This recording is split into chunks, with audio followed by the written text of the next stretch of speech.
Hello and welcome to a new episode of Digging Deep, an OK11 podcast. I'm your host, Luis Rendon, and today we are with one of our agents, Lisa Parenica. Hi guys. Is that correct? Yeah, I got it right on the first one. Good yeah, job. That's great. Awesome. Lisa, thank you so much for being here with us today in our podcast episode. Yeah, definitely. Let's dive into our topic since our time is a little limited. Yeah.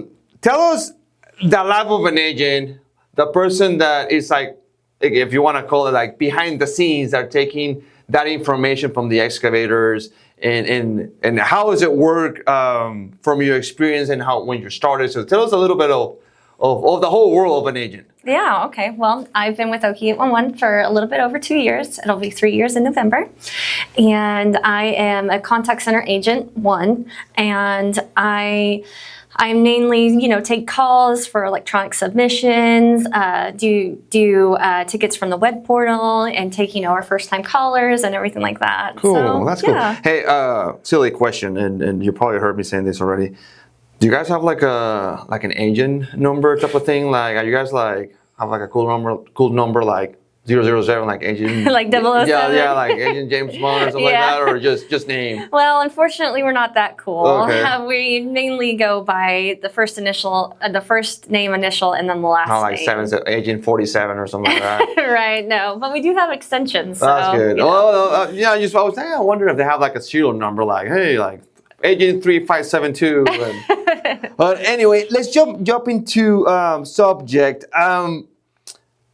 When you started as an agent in the beginning phases, how was that process of learning? Because I did a little bit of learning of how the tickets work with Haley, which I believe she was your manager, yes, or your trainer. She was my trainer. Okay. Yes. And I understood everything until we got into the map part, which I don't know because English is my second language, but understanding the map concept is a little different when it comes to giving information to an agent. Yes, so it was definitely a process. We did start out, starting out with like what county we were in and kind of getting familiar with the 100 blocks, especially through the Metro and Tulsa, mainly because those are our 2 biggest cities in Oklahoma itself. Okay. And so that's our start point from there. And then from there, as time goes on, you gain more experience and you get acquainted with the map because then that can be in the language itself too. Okay. And as you know, so, what the cool thing is about where Oklahoma is situated, where GPS coordinates will pull up, there's a certain number that would only be from this point to this point to either state line. And I thought that was really cool. That was one of the biggest things that I picked up on whenever I first started. Tell us, because I want to hear your perspective. When I'm on those workshops, right, and we always get to the part that we talked about putting a local request, giving the right information. Right, yes. We make so much emphasis on that. Like, who's calling? Let's say it's the office admin, but also they need to let the agent know that the excavator is who's the person who's going to be excavating and who's going to have knowledge of the work site and all that kind of stuff.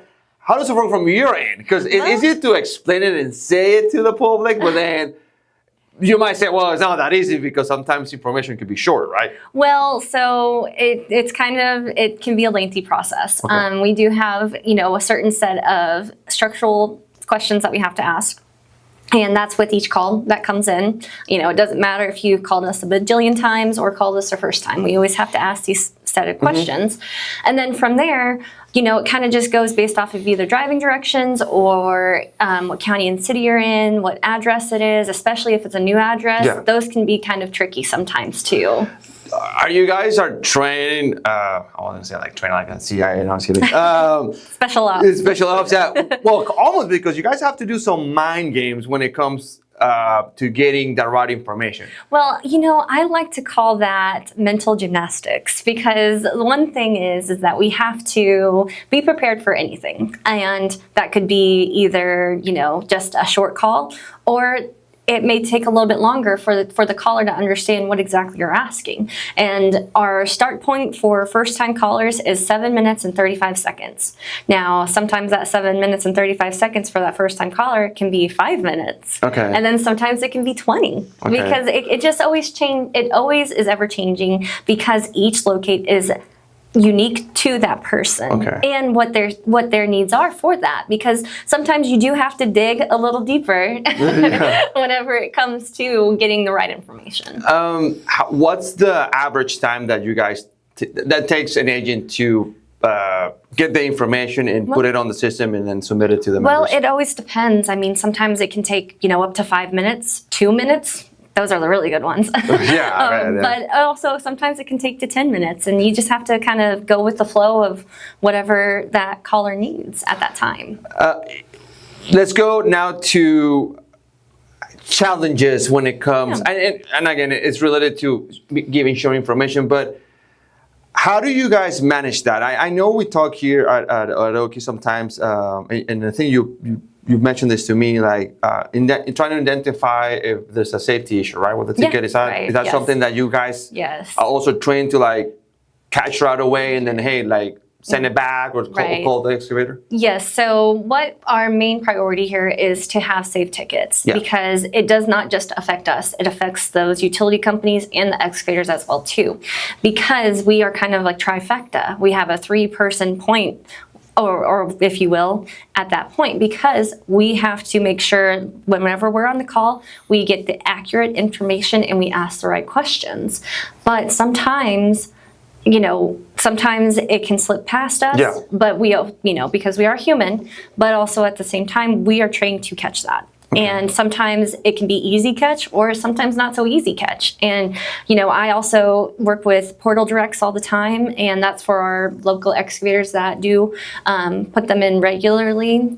Sometimes we have to call them and, ask additional information in regards to a ticket if it requires driving directions or if it's a GPS coordinate and it doesn't have driving directions to that GPS coordinate, which I understand. I understand it can be a frustrating situation, especially for our excavators, but also we are required by law to ask those questions, and because we have to keep with company policy and our state law policy as well too.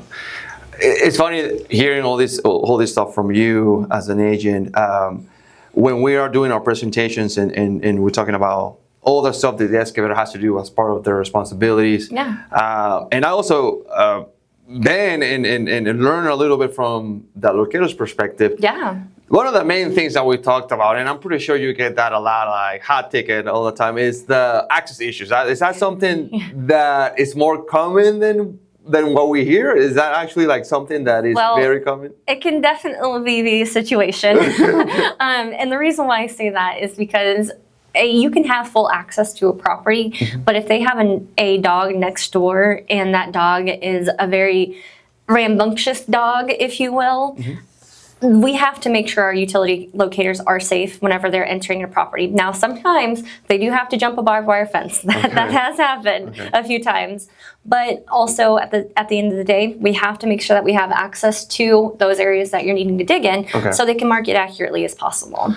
So again, I always highlight this when we're talking in our workshops, is that it's a communication that goes both ways. Absolutely. And the better the locator can have can reach to the excavator, it makes it even better. And the same for the excavator to the locator, because sometimes it also can be the excavator trying to reach out to the locator. Yes. So phone numbers, update your phone numbers if you need to, because we want to make sure that we have people that are on the ticket that are involved with the ticket itself. That they either have eyes and ears on that locate area, or there's some way involved. They could be a boss, supervisor, whichever situation that you have at hand, we make do with what we have, because that's just part of the name. It's the part of the job.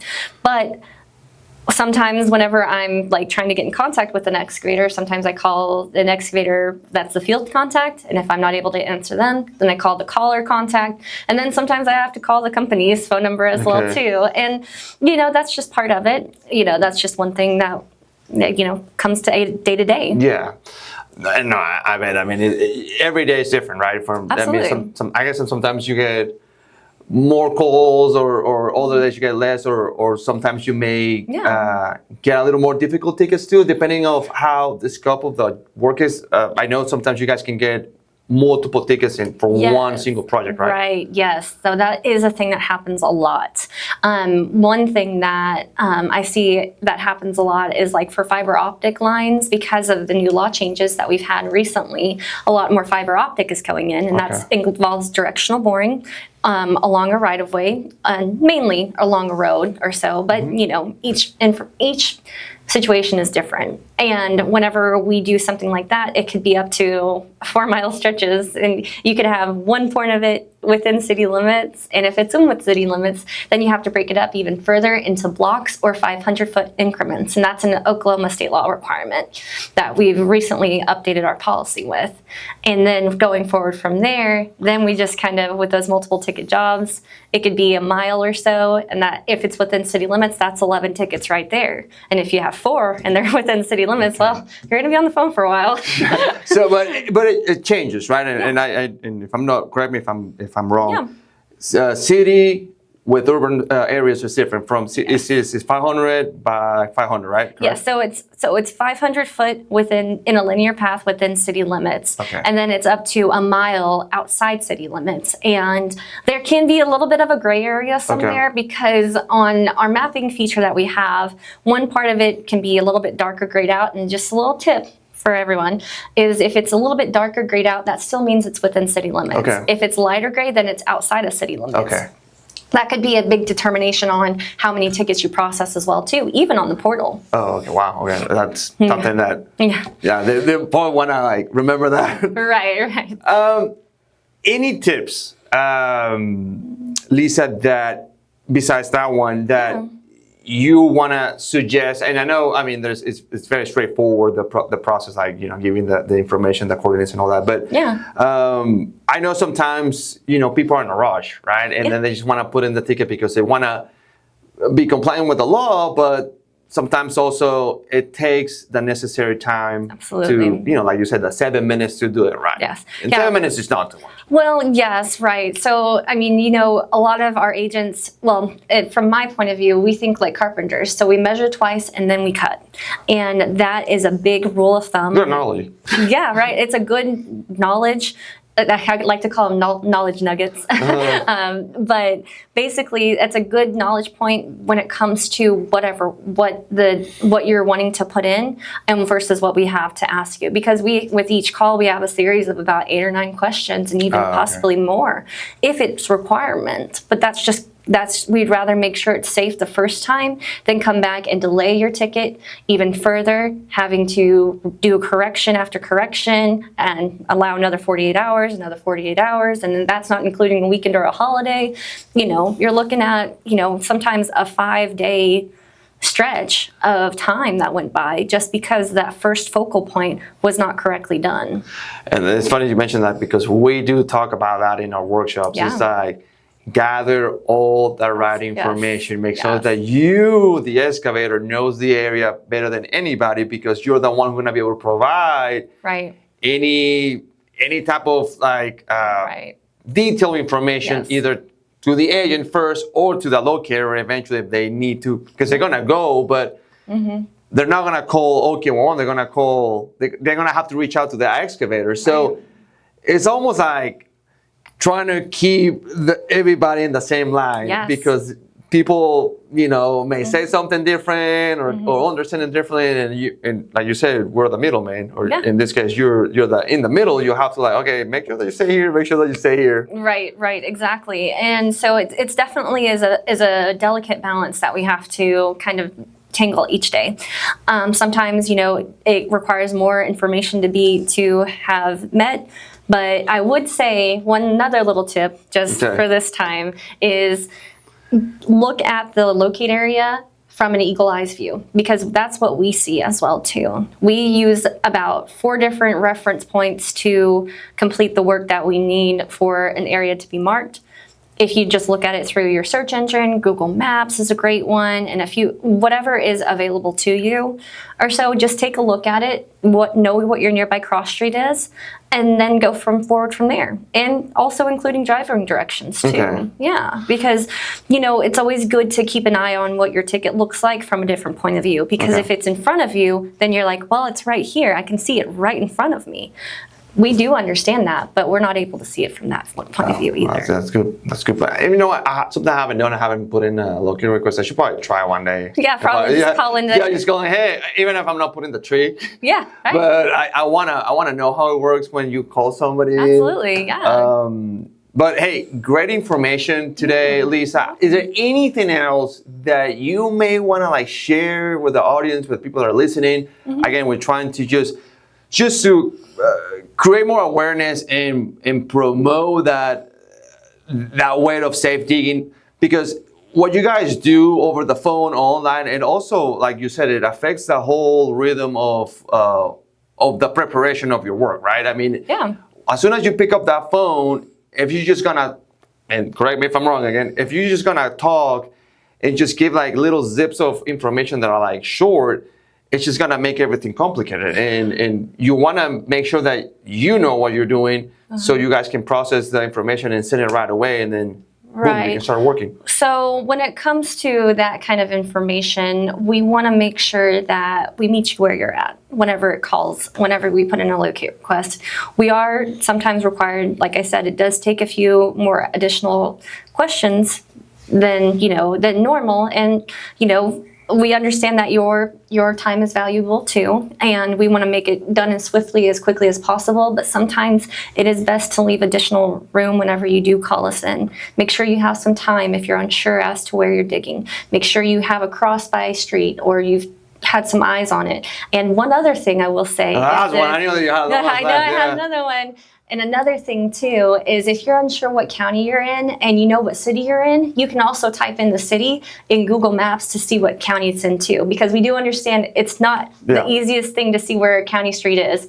Totally get it. I've been there. I don't know where all the county streets are either, but that is one way that I have found a way to find out which county I'm in. Oh, that's awesome. Whenever I'm on the call or so, and I'm collecting information, I type in additional things and stuff like that, and that's what all Okie 81 is about. We want to meet you where you're at, get safe digging out there, and make sure those utilities are safe, you're safe, and everybody wins. Everybody wins. Yeah. Nobody has ever called you in Spanish by accident? Oh, there's been a few. Yeah, there's been a few. So hey, hola, quiero excavar. Well, that's actually funny that you bring that up, because a few times whenever I noticed that a Spanish caller was having a difficult time, I know how to count from 1 to 20 in Spanish. So you have to redirect them to the... I normally do redirect them to Texas, but if I've gotten majority of the ticket done with them on the phone, but they're having some difficulty with the numbers, I have that prior knowledge to put in that number. Oh, so good. I say cinco, seis, I don't try your best at least. Yeah, I mean, I know cinco, and then seis, and then 0, and then I don't know what 0 is in Spanish, but you're fine. Yeah, you'll pass that test. Right, yeah, but like I said, we want to meet you where you're at as much as we can, and get those safe tickets out. Before you break ground, know what's underground. Whether you're new to the industry or just need a refresher, Okie 811 certification training has you covered.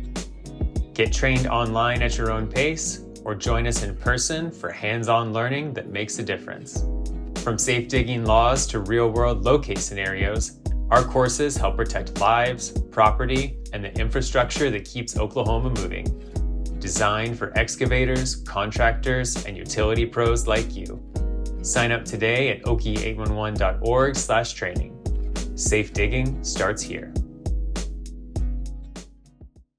Oh, that's awesome. Thank you, Lisa, so much for being in this episode. I had to actually ask many times, and no, I'm just kidding. No, she was so nice to be part of our episode today, and hopefully we can have you back here again and just to discuss more stuff. Because I know law changes a lot, and they do new updates. Oh too. yeah, it's always ever changing. That's kind of the name of the game because digging, as glamorous as it sounds, it does change over time. But yeah, I'm so glad free to have me here. It's been great talking to you. Awesome. Well, we'll see you guys in the next episode of Digging Deep and OK 111 podcast. And stay safe, Oklahoma. All right, bye guys. Stay safe.